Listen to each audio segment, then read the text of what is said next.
ನಿಮಗೆ ತಮ್ಮನೇಲಲ್ಲೇ ಕೊಟ್ಟಿದ್ದೀನಿ. ಎಷ್ಟೋ ಬಾರಿ ನಮಗೆ ಹಲವಾರು ಸಮಸ್ಯೆಗಳು ಉಂಟಾಗ್ತಾ ಇರುತ್ತೆ. ಅದಕ್ಕೆ ಕಾರಣ ಏನಂತಲೇ ಗೊತ್ತಿರಲ್ಲ. ಅದು ಮಾಂತ್ರಿಕ ಬಾಧೆನ ಅಥವಾ ನಕಾರಾತ್ಮಕ ಶಕ್ತಿಗಳ ಸಮಸ್ಯೆನ ಅಥವಾ ಇನ್ನೊಬ್ಬರು ಯಾರೋ ನಮ್ಮ ಮನೆಗೆ ಬಂದು ಹೋದ್ಮೇಲೆ ಈ ಥರ ಸಮಸ್ಯೆಗಳಾಗಿದೆಯಾ ಅಥವಾ ದೃಷ್ಟಿ ದೋಷನ, ಇದು ನಮಗೆ ಗೊತ್ತೇ ಆಗಲ್ಲ. ಇದಕ್ಕೆ ಕಾರಣ ಏನು ಅಂತ ಹೇಳ್ಬಿಟ್ಟು ನಾವಿಲ್ಲಿ ನೋಡಬೇಕಾಗುತ್ತೆ.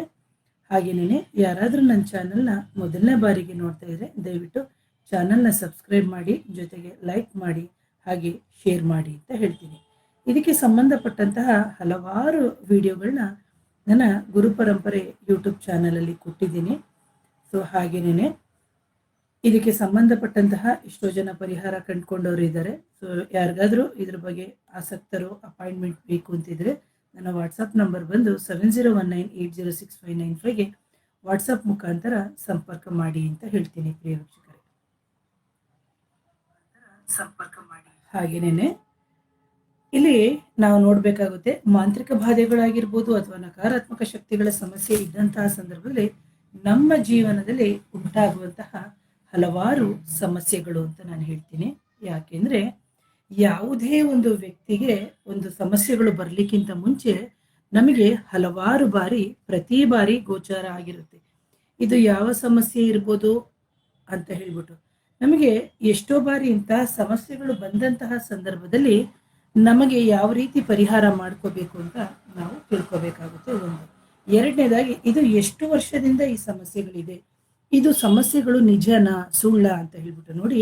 ಇತ್ತೀಚಿನ ದಿನದಲ್ಲಿ ಇದೇನೆಲ್ಲ ಯಾರು ನಂಬೋದಿಲ್ಲ. ಓಹೋ, ಯಾರೋ ಮಾಡಿಸ್ಬಿಟ್ಟಿದ್ದಾರೆ ಅಂದ್ರೆ ಇದೆಲ್ಲ ನಿಜನಾ, ಇದೆಲ್ಲ ಆಗ್ಬಿಡುತ್ತಾ, ಅದೆಲ್ಲ ಕೇಳ್ತಾರೆ. ಯಾಕಂದ್ರೆ ಇಲ್ಲಿ ಅಥರ್ವರ್ಣ ವೇದ ಅಂತ ಇದೆ. ವೇದಗಳಲ್ಲಿ 4 ವೇದ. ಆ 4 ವೇದದಲ್ಲಿ ಅಥರ್ವರ್ಣ ವೇದದಲ್ಲಿ ಬರುವಂಥದ್ದು ಇದೇ ವಿಚಾರಗಳಾಗಿ. ಹಾಗೆ ಇವತ್ತು ಯಾರೋ ಮಾಡಿಸಿದ್ದಾರೆ ಅಂತ ಹೇಳಿದಂತಹ ಸಂದರ್ಭದಲ್ಲಿ ಅಥವಾ ಕೃತ್ಯ ಪ್ರಯೋಗ ಅಥವಾ ಕೃತ್ಯದ ದೋಷದ ಲಕ್ಷಣಗಳೇನು ಅಥವಾ ಯಾವ ರೀತಿ ನಮಗೆ ಒಂದು ಮಾಂತ್ರಿಕ ಬಾಧೆಗಳು ಆದಂತಹ ಸಂದರ್ಭದಲ್ಲಿ ಆಗುವಂತಹ ಸಮಸ್ಯೆ, ಅದು ನಮಗೆ ಮಾಂತ್ರಿಕ ಬಾಧೆಯಲ್ಲಿ ಆಕರ್ಷಣನಾಗಿದ್ರೂ ಮಾಡಿರ್ಬೋದು, ಅಥವಾ ನಮ್ಮನ್ನ ಒಂದು ಊರು ಬಿಟ್ಟು ಹೋಗುವಂತೆ ಉಚ್ಚಾಟನನಾದ್ರೂ ಮಾಡಿರ್ಬೋದು, ಅಥವಾ ನಮ್ಮ ಮೇಲೆ ಮಾರಣ ಪ್ರಯೋಗಗಳು ಸಮೇತ ಆಗಿರ್ಬೋದು, ಅಥವಾ ನಮ್ಮ ಮೇಲೆ ಮೋಹನ ಪ್ರಯೋಗಗಳು ಅಂತ ಏನು ಹೇಳ್ತೀವಿ, ಮೋಹನ ಪ್ರಯೋಗಗಳು ಆಗಿರ್ಬೋದು, ಅಥವಾ ನಮ್ಮ ಕೆಲಸ ಕಾರ್ಯಗಳು ಸ್ತಂಭನ ಆಗ್ಬೇಕು ಅಂತಂದ್ರೆ ಸ್ತಂಭನ ಕ್ರಿಯೆಯನ್ನು ಸಮೇತ ಮಾಡಿರ್ಬೋದು. ಹಾಗಾಗಿ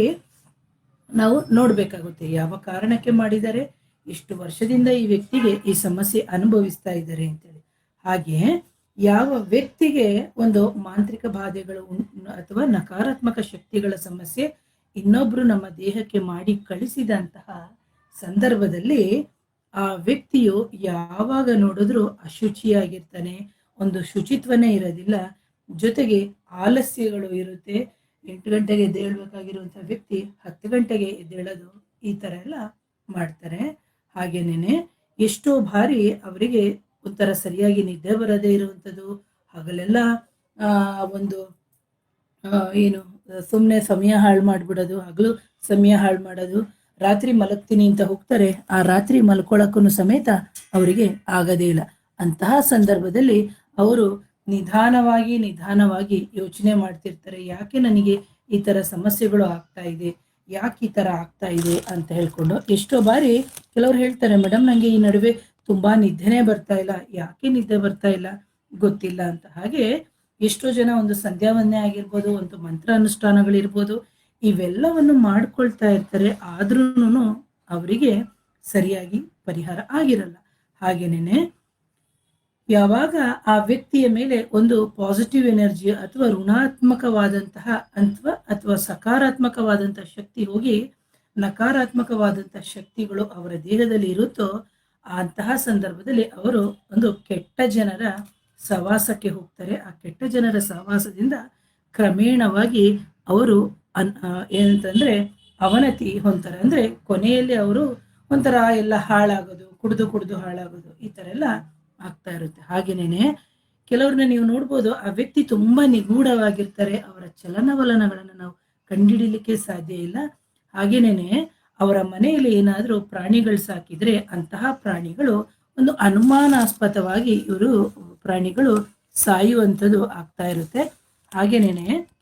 ನೀವು ನೋಡ್ಬೋದು ಕೆಲವ್ರ ಮನೆಯಲ್ಲಿ ಹಸು ಸಾಕಿರ್ತಾರೆ, ಹಸು ಸತ್ತೋಗೋದು, ಅಥವಾ ಮನೆಯಲ್ಲಿ ಫಿಶ್ ಟ್ಯಾಂಕ್ ಇಟ್ಟಿರ್ತಾರೆ ಅಥವಾ ಅಕ್ವೇರಿಯಂ ಇಟ್ಟಿರ್ತಾರೆ. ಆ ಅಕ್ವೇರಿಯಂ ಅಲ್ಲಿ ಸಮೇತ ಒಂದು ಏನು ಮೀನು ಅಂತ ಇರುತ್ತೆ, ಆ ಮೀನು ಸತ್ತು ಹೋಗುವಂಥದ್ದು. ಜೊತೆಗೆ ಮನೆಯಲ್ಲಿ ಪದೇ ಪದೇ ಹಸುವಿನ ಒಂದು ಹಾಲಾಗಿರ್ಬೋದು, ಮೊಸರಾಗಿರ್ಬೋದು, ಇವೆಲ್ಲ ಕೆಡ್ತಾ ಹೋಗುತ್ತೆ. ಜೊತೆಗೆ ಮನೆಯಲ್ಲಿ ಯಾವುದೇ ರೀತಿಯ ಶುಭ ಕಾರ್ಯಗಳು ಆಗಲ್ಲ. ಹಾಗೆ ವ್ಯಕ್ತಿಯಿಂದ ವ್ಯಕ್ತಿಗೆ ತುಂಬಾನೇ ಭಿನ್ನಾಭಿಪ್ರಾಯಗಳು ಬರ್ತಾ ಇರ್ತದೆ. ಅದು ಯಾಕೆ ಏನು ಅಂತಾನೆ ಗೊತ್ತಾಗಲ್ಲ. ಹಾಗೇನೇನೆ ಈ ವ್ಯಕ್ತಿಯ ಮೇಲೆ ಪ್ರಯೋಗಗಳು ಆಗಿದೆ ಅಂತ ನಾವು ತಿಳ್ಕೊಬೇಕಾಗುತ್ತೆ. ಯಾಕಂದ್ರೆ ದಿನೇ ದಿನೇ ಅವರ ಮುಖದಲ್ಲಿರುವಂತಹ ಛಾಯೆಯು ಸಮೇತ ಬದಲಾಗುತ್ತೆ. ಹಾಗೆ ಆ ವ್ಯಕ್ತಿಯು ಹೆಚ್ಚು ಒಂದು ಆಹಾರವನ್ನ ಸೇವಿಸೋದಾಗ್ಲಿ, ಅಥವಾ ಅವರಿಗೆ ಪದೇ ಪದೇ ಕೆಟ್ಟ ಕನಸುಗಳು ಬೀಳುವಂಥದ್ದಾಗ್ಲಿ, ಅಥವಾ ಪದೇ ಪದೇ ಅವರ ಮನೆಯಲ್ಲಿ ಮಕ್ಕಳಿತ್ತು ಅಂದ್ರೆ ಆ ಮಕ್ಕಳು ಒಂಥರ ಅನಾರೋಗ್ಯವನ್ನ ಕಾಡ್ತಾ ಇರ್ತಾರೆ. ಹಾಗೆ ಇಂತಹ ವ್ಯಕ್ತಿಯಿಂದ ಕುಟುಂಬಕ್ಕೆ ಸಮಸ್ಯೆಗಳೇ ಜಾಸ್ತಿ ಆಗುತ್ತೆ ಹೊರತು ಯಾವುದೇ ರೀತಿಯ ಆ ಒಂದು ಏನ್ ಹೇಳ್ಬೋದು, ಶುಭ ಉಂಟಾಗಲ್ಲ, ಅಥವಾ ಯಾವುದೇ ಕಾರ್ಯಗಳು ನಡೆಯಕ್ಕಾಗಲ್ಲ. ಆಮೇಲೆ ಯಾವುದೋ ಒಂದು ಕಡೆ ನೀವು ಒಗ್ಗೂಡಿರ್ತೀರಿ ಅಂತ ಅನ್ಕೊಳ್ಳಿ, ಅಂತಹ ಸಂದರ್ಭದಲ್ಲಿ ಅನಾವಶ್ಯಕವಾದಂತಹ ಒಂದು ಗಲಾಟೆಗಳೇ ನಡೀತದೆ ವಿನಾಕಾರಣ. ನೀವು ನೋಡ್ಬೋದು ಕೆಲವ್ರ ಮನೇಲಿ ಅಮಾವಾಸ್ಯೆ ಹುಣ್ಣಿಮೆಗಳಾಗಿರ್ಬೋದು, ಶುಕ್ರವಾರ ಆಗಿರ್ಬೋದು, ಮಂಗಳವಾರ ಆಗಿರ್ಬೋದು, ಇಂತಹ ಸಂದರ್ಭದಲ್ಲಿ ಬರೀ ಜಗಳಗಳೇ ಉಂಟಾಗ್ತಾ ಇರ್ತದೆ. ಜೊತೆಗೆ ಮನೆಯವರಲ್ಲಿ ಒಬ್ರಿಗೊಬ್ರು ಏನು ಅರ್ಥನೇ ಇರಲ್ಲ, ತುಂಬಾನೇ ಮಿಸ್ಅಂಡರ್ಸ್ಟ್ಯಾಂಡಿಂಗ್ ಆಗ್ತಾ ಇರುತ್ತೆ. ಜೊತೆಗೆ ಮನೆಯಲ್ಲಿ ವಿಷಪೂರಿತವಾಗಿರುವಂತಹ ಒಂದು ಜಿರಳೆಗಳು ನುಗ್ಗುವಂಥದ್ದು, ಹಾವು ನುಗ್ಗುವಂಥದ್ದು, ಚೇಳು, ಅಥವಾ ಮನೆ ಒಂಥರ ವಾಸನೆ ಬರುವಂಥದ್ದು. ಇಲ್ಲ ಅಂತ ಹೇಳಿದಂತ ಸಂದರ್ಭದಲ್ಲಿ ಮನೆಯಲ್ಲಿ ನೀವು ನೋಡ್ಬೋದು ಕೆಲವ್ರ ಮನೇಲಿ ತುಂಬಾ ಜಿರುಳೆ, ಕೆಂಪಿರುವೆಗಳು, ಒಂಥರ ವಾಸನೆ ಬರುವಂಥದ್ದು, ಇದೆಲ್ಲ ಆಗ್ತಾ ಇರುತ್ತೆ. ಹಾಗೇನೇನೆ ಈ ತರ ಇರೋದ್ರಿಂದ ಪ್ರತ್ಯೇಕವಾಗಿ ಅವರ ಕೋಣೆ ಪ್ರತ್ಯೇಕವಾಗಿದ್ರು ಸಮೇತ ಒಂಥರ ವಾಸನೆಗಳಿರ್ತದೆ. ಅದರ ಜೊತೆಗೆ ಆ ಯಾವ ವ್ಯಕ್ತಿಯ ಒಂದು ದೇಹದಲ್ಲಿ ಇಂತಹ ಒಂದು ವ್ಯಕ್ತಿಗೆ ಒಂದು ನಕಾರಾತ್ಮಕ ಶಕ್ತಿ ಅಥವಾ ಮಾಂತ್ರಿಕ ಬಾಧೆಗಳು ಆದಂತಹ ಸಂದರ್ಭದಲ್ಲಿ ಅವರ ಮನೆಯಲ್ಲಿ ಶುಭ ಕಾರ್ಯಗಳು ನಡೆಯಲ್ಲ. ಒಂದು ಮದುವೆ ಆಗಿರ್ಬೋದು, ಅಥವಾ ಒಂದು ವಿವಾಹ ಆಗಿರ್ಬೋದು, ಅಥವಾ ಒಂದು ಎಂಗೇಜ್ಮೆಂಟ್ ಆಗಿರ್ಬೋದು, ಈ ತರ. ಹಾಗೇನೇನೆ ಪದೇ ಪದೇ ಕೆಲವ್ರ ಮನೇಲಿ ನೀವು ನೋಡ್ಬೋದು ಒಂದು ಗರ್ಭಪಾತಗಳಾಗ್ಬೋದು ಹೆಂಗಸರಿಗೆ, ಅಥವಾ ಮನೆ ಸುತ್ತ ವಾಸನೆ ಬರೋದು, ಅಥವಾ ಮನೆಯಲ್ಲಿರುವಂತಹ ಎಲ್ಲ ಗಿಡಗಳು ಒಣಗುವಂಥದ್ದು. ಹಾಗೆ ಅವರೇನಾದ್ರೂ ಹೆರಿಗೆ ಸಮಯ ಬಂತು ಅಂದ್ರೆ ಹೊಟ್ಟೆ ಒಳಗಡೆ ಮಗು ಸತ್ತು ಹೋಗುವಂಥದ್ದು. ಇದಕ್ಕೆ ಕಾರಣನೇ ಗೊತ್ತಾಗಲ್ಲ. ಹುಟ್ಟುವಂತಹ ಮಕ್ಕಳು ಅಂಗವಿಕಲತೆಯಿಂದ ಕೂಡಿರುತ್ತೆ. ಹಾಗೆ ಕೆಲವ್ರ ಮನೆಯಲ್ಲಿ ವಿಚಿತ್ರವಾದಂತಹ ಒಂದು ಶಬ್ದ ಸಮೇತ ಬರ್ತಾ ಇರುತ್ತೆ. ಅಂತಹ ಶಬ್ದ ಬಂದು ಮಧ್ಯರಾತ್ರಿಯಲ್ಲಿ ಬರೋದು, ಅಥವಾ ಒಂದು ಗೆಜ್ಜೆಗಳ ಸಪ್ಪಳ ಬರುವಂಥದ್ದು, ಅಥವಾ ಒಂದು ನೆರಳು ತರ ಗೋಚಾರ ಆಗುವಂಥದ್ದು. ಹಾಗೆ ಮನೆಯ ಹೆಂಗಸರಿಗೆ ಅನಗತ್ಯವಾಗಿ ಒಂಥರ ಕೋಪ ಬರೋದು, ಮೈಯೆಲ್ಲ ಬಿಸಿ ಆಗ್ಬಿಡೋದು, ಅಥವಾ ಪದೇ ಪದೇ ಒಂಥರ ಅಶಬ ಏನು ಅಶಕುನಗಳು ಅಥವಾ ಅಪಶಕುನ ಅಂತ ನಾವೇನ್ ಹೇಳ್ತೀವಿ, ಇವೆಲ್ಲ ಉಂಟಾಗ್ತಾ ಇರುತ್ತೆ. ಹಾಗೇನೇನೆ ಕೆಲವ್ರನ್ನ ನೀವು ನೋಡ್ಬೋದು ಪದೇ ಪದೇ ಒಂದು ಅಶುಭ ಕಾರ್ಯಗಳು ಅವ್ರ ಮನೇಲಿ ಆಗ್ತಾನೆ ಇರುತ್ತೆ. ಜೊತೆಗೆ ಹೆಣ್ಮಕ್ಳಿಗೆ ಒಂದು ಋತುಚಕ್ರ ಅಥವಾ ಪೀರಿಯಡ್ಸ್ ಅಂತ ಏನಿದೆ ಅದರಲ್ಲೆಲ್ಲ ಏರುಪೇರು ಆಗುವಂಥದ್ದು. ಜೊತೆಗೆ ಲೈಂಗಿಕ ಕ್ರಿಯೆಯಲ್ಲಿ ಆಸಕ್ತಿ ಇಲ್ಲದಿರೋದು, ದೇಹದ ಒಂದು ಭಾಗದಲ್ಲಿ ನೋವು, ಅದು ಎಡಭಾಗನಾದ್ರೂ ಆಗಿರ್ಬೋದು, ಬಲಭಾಗನಾದ್ರೂ ಆಗಿರ್ಬೋದು, ವ್ಯಾಪಾರ ಮಾಡುವ ಜಾಗದಲ್ಲಿ ಅವರಿಗೆ ಏಳಿಗೆ ಆಗದೇ ಇರುವುದು, ಅಥವಾ ಯಾವುದೋ ಒಂದು ಪ್ರಮೋಷನ್ ಆಗ್ಬೇಕಾಗಿರುತ್ತೆ, ಆ ಪ್ರಮೋಷನ್ ಸಮೇತ ನಿಮಗೆ ಆಗದೇ ಇಲ್ಲ. ಹಾಗೆ ಸಂಜೆಯ ವೇಳೆಗೆ ತುಂಬಾ ಗಲಾಟೆಗಳು ನಡೆಯೋದು. ಕೆಲವ್ರ ಮನೇಲಿ ನೀವು ನೋಡ್ಬೋದು ಸಂಜೆ ಆಯ್ತು ಅಂದ್ರೆ ಜಗಳ ಆಗೋದು, ಇಲ್ಲದಿದ್ರೆ ಬೆಳಿಗ್ಗೆ ತನಕ ಕೆಲವರು 3 ಗಂಟೆ 4 ಗಂಟೆ ರಾತ್ರಿ ತನಕ ಕೂತ್ಕೊಂಡು ಜಗಳ ಆಡ್ತಾ ಇರ್ತಾರೆ. ಅದು ಅಲ್ಲಿ ಸಣ್ಣ ಸಣ್ಣ ವಿಚಾರನೆ ಆಗಿರುತ್ತೆ, ಇಂತಹ ವಿಚಾರಕ್ಕೆ ಜಗಳ ಆಗ್ತಾ ಇರ್ತದೆ. ಹಾಗೇನೇನೆ ಕೆಲವರಿಗೆ ವಿಪರೀತ ತಲೆನೋವು ಬರುವಂಥದ್ದು, ನಿದ್ದೆ ಸರಿಯಾಗಿ ಆಗದೇ ಇರುವಂಥದ್ದು, ಮೇಲಿಂದ ಬಿದ್ದಂಗಾಗೋದು, ಯಾರೋ ಹಿಡ್ಕೊಂಡ್ಬಿಟ್ಟಿದ್ದಾರೆ ನನ್ನನ್ನ ಅಂತ ಆಗೋದು. ಹಾಗೇನೇನೆ ಯಾರೋ ಬಂದು ಒಂದು ನಮ್ಮನ್ನ ಸೆಕ್ಷುಲಿ ಇಂಟರ್ಕೋರ್ಸ್ ಮಾಡಿದ್ದಾರೆ, ಆ ರೀತಿ ಒಂಥರ ಭಯ ಉಂಟಾಗುವಂಥದ್ದು. ಆಮೇಲೆ ದೇಹದಲ್ಲಿ ತೊಡೆಗಳೆಲ್ಲ ನೋವು ಬರೋದು, ಎದೆಯನ್ನ ಹಿಡ್ದಂಗೆ ಆಗೋದು, ಅಥವಾ ಒಂಥರ ಉಸಿರು ಸಿಕ್ಕಾಕೊಂಡಂಗೆ ಆಗೋದು, ಇದೆಲ್ಲವೂ ಆಗ್ತಾ ಇರುತ್ತೆ. ಕೆಲವರಿಗೆ ನೋಡ್ಬೇಕು ಪದೇ ಪದೇ ಭೇದಿ ಆಗುವಂಥದ್ದು, ಹೊಟ್ಟೆ ನೋವು ಬರುವಂಥದ್ದು, ಮೊದಲಿಗೆನೇನೆ ಮುಖದ ಕಳೆ ಸಮೇತ ಅವರಿಗೆ ಕಳೆಗುಂದ್ಬಿಡ್ತದೆ. ಹಾಗಾಗಿ ಇಂತಹ ಒಂದು ಮಾಂತ್ರಿಕ ಬಾಧೆ ಆಗಿರ್ಬೋದು, ಒಂದು ನಕಾರಾತ್ಮಕ ಶಕ್ತಿಗಳ ಸಮಸ್ಯೆ ಇದ್ದಂಥ ಸಂದರ್ಭದಲ್ಲಿ ಅವರಿಗೆ ಆರೋಗ್ಯದಲ್ಲಿ ತುಂಬಾ ಏರುಪೇರು ಆಗುತ್ತೆ, ವ್ಯವಹಾರಿಕವಾಗಿ ಏರುಪೇರು ಆಗುತ್ತೆ, ಗಂಡ ಹೆಂಡತಿಯರ ಮಧ್ಯೆ ತುಂಬಾ ಭಿನ್ನಾಭಿಪ್ರಾಯಗಳಾಗುತ್ತೆ. ಆಮೇಲೆ ಜೊತೆಗೆ ಮಕ್ಕಳ ವಿದ್ಯಾಭ್ಯಾಸದಲ್ಲಿ ಅಡಚಣೆಗಳು ಜಾಸ್ತಿ ಉಂಟಾಗುತ್ತೆ, ಮಕ್ಕಳಲ್ಲಿ ಆರೋಗ್ಯದ ಸಮಸ್ಯೆಗಳು ಉಂಟಾಗುತ್ತೆ. ಹಾಗೇನೇನೆ ಕೆಲವ್ರಿಗೆ ನೀವು ನೋಡ್ಬೋದು, ಯಾವುದೇ ಒಂದು ಸೈಟ್ ತಗೊಳ್ಳಿ ಅದು ವ್ಯಾಪಾರ ಆಗಲ್ಲ, ಒಂದು ಭೂಮಿ ತಗೊಳ್ಳಿ ಒಂದು ವ್ಯಾಪಾರಗಳಾಗಲ್ಲ. ಇನ್ನೇನು ಹಿಂಗೆ ಕೈ ಹಾಕಿರ್ತಾರೆ, ಆ ಕಾರ್ಯಗಳು ನಿಂತೋಗುತ್ತೆ.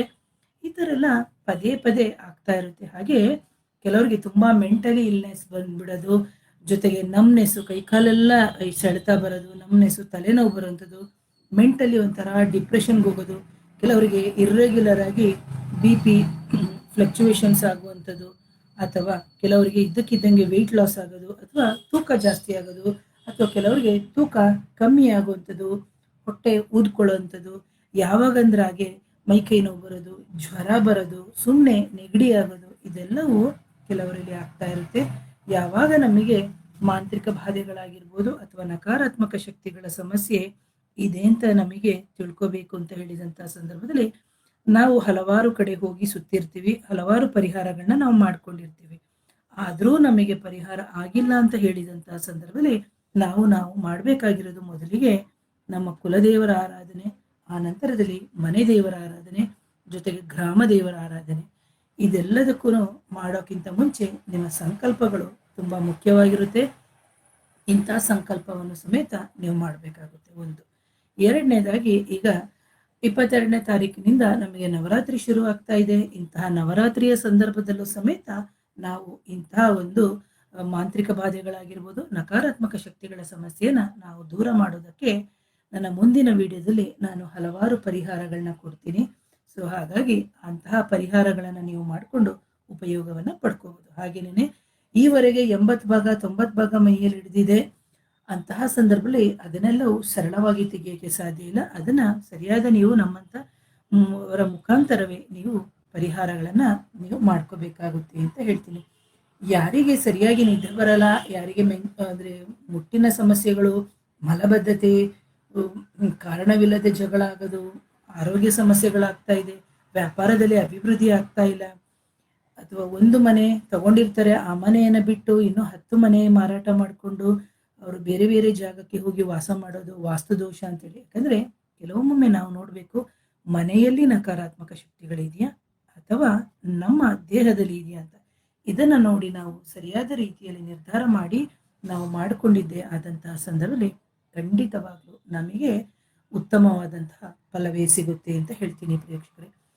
ಹಾಗೇನೇನೆ ಯಾರಿಗಾದ್ರೂ ಇದಕ್ಕೆ ಸಂಬಂಧಪಟ್ಟಂತೆ ಪರಿಹಾರಗಳು ಬೇಕು ಅಂತ ಹೇಳಿದಂತಹ ಸಂದರ್ಭದಲ್ಲಿ ನಿಮ್ಮ ಕುಲದೇವರ ಆಶ್ರಯ ಮಾಡಿ. ಹಾಗೇನೇ ವಾಟ್ಸಪ್ ಮುಖಾಂತರ 7019806595ಗೆ ವಾಟ್ಸಪ್ ಮುಖಾಂತರ ಸಂಪರ್ಕ ಮಾಡಿ ಅಂತ ಹೇಳ್ತೀನಿ. ಯಾಕಂದ್ರೆ ಕೆಲವೆಲ್ಲ ಪರಿಹಾರಗಳು ಅಂತ ಹೇಳಿದಂತಹ ಸಂದರ್ಭದಲ್ಲಿ ಪ್ರಾರಬ್ಧ ಕರ್ಮದಿಂದನೂ ನಾವು ತಂದಿರ್ತೀವಿ. ಹಾಗಾಗಿ ಭೂತ, ಭವಿಷ್ಯತ್, ವರ್ತಮಾನ ತ್ರಿಕಾಲಗಳು ಅಂತ ಏನ್ ಹೇಳ್ತೀವಿ, ಇಂತಹ ಸಂದರ್ಭದಲ್ಲಿ ಕೃತ್ಯ ದೋಷಗಳು ಅಥವಾ ಒಂದು ಮಾಂತ್ರಿಕ ಬಾಧೆ, ಭೂತ ಪ್ರೇತ ಸಮಸ್ಯೆಗಳು ನಮಗೆ ಆದಂತಹ ಸಂದರ್ಭದಲ್ಲೂ ಸಮೇತ ಮುಂದೆ ಆಗುತ್ತಾ ಅಂತಾನೂ ಹೇಳ್ಬೋದು ಒಬ್ಬರ ಜಾತಕವನ್ನ ನೋಡಿ, ಅಥವಾ ಇದು ಪ್ರಾರಬ್ಧದ ಅಂತಾನೂ ಹೇಳ್ಬೋದು, ಅಥವಾ ಪ್ರೆಸೆಂಟ್ ಅಲ್ಲಿ ನಿಮಗೆ ಯಾರೋ ಮಾಡಿಸಿದಾರ ಅಂತಾನೂ ಹೇಳ್ಬೋದು. ಹಾಗಾಗಿ ಇದೆಲ್ಲ ತ್ರಿಕಾಲಗಳಿಗೂ ಸಂಬಂಧಪಟ್ಟಂತಹ ಒಂದು ಜ್ಞಾನ ಆಗಿರುತ್ತೆ. ಹಾಗಾಗಿ ಯಾವುದೇ ಒಂದು ಮಾಂತ್ರಿಕ ಬಾಧೆಗಳನ್ನ ಅಥವಾ ನಕಾರಾತ್ಮಕ ಶಕ್ತಿಗಳನ್ನ ಒಂದು ಪರಿಹಾರ ಮಾಡ್ಕೋಬೇಕಾದ್ರೆ ಅದು ಹಿಂದಿನ ಜನ್ಮದಿಂದ ಸೂಕ್ಷ್ಮ ಶರೀರಗಳಲ್ಲೇ ನಮ್ಮ ದೇಹಕ್ಕೆ, ಯಾಕಂದ್ರೆ ನಾವು ಬರ್ಬೇಕಾದ್ರೆ ಆತ್ಮರೂಪದಲ್ಲಿ ಬಂದಿರ್ತೀವಿ.